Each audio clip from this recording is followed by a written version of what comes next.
Subscribe now and press the bell. बोला बोला छठी मैया की। आप सुन रहे हैं एजी एंटरटेनमेंट की धमाकेदार प्रस्तुति। DJ Kanchan Raj, Hajipur Vaishali. Mix by AG recording studio.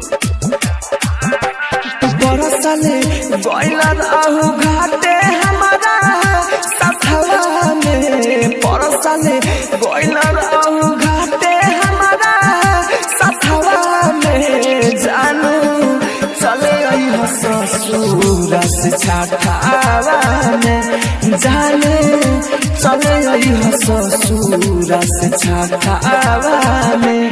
बरसले गइलर आहु घाटे हमारा सथवा में, बरसले गइलर आहु घाटे हमारा सथवा में। जानू चले आई ससुर से छाठावा में, जाने चले आई ससुर से छाठावा में। Mix by AG recording studio.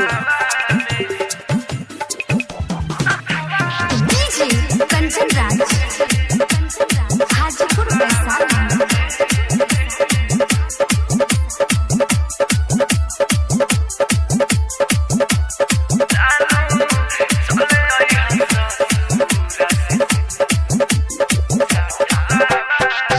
पर साल समय में हमारा कोसिरा भले, तब काहे दिल पर हमारा छुरी तुम हले। अरे जान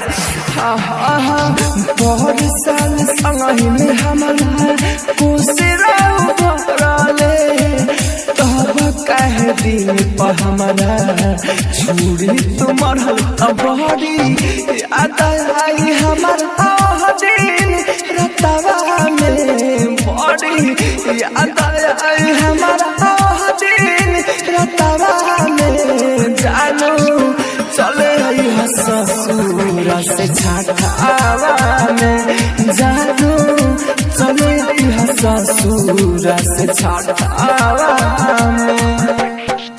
आप सुन रहे हैं एजी एंटरटेनमेंट की धमाकेदार प्रस्तुति। डीजे कंचन राज, हाजीपुर वैशाली।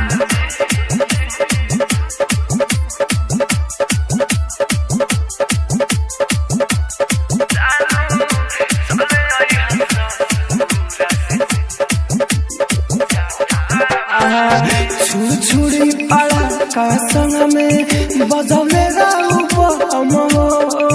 घाटे कैसे मना लगी केले रहबा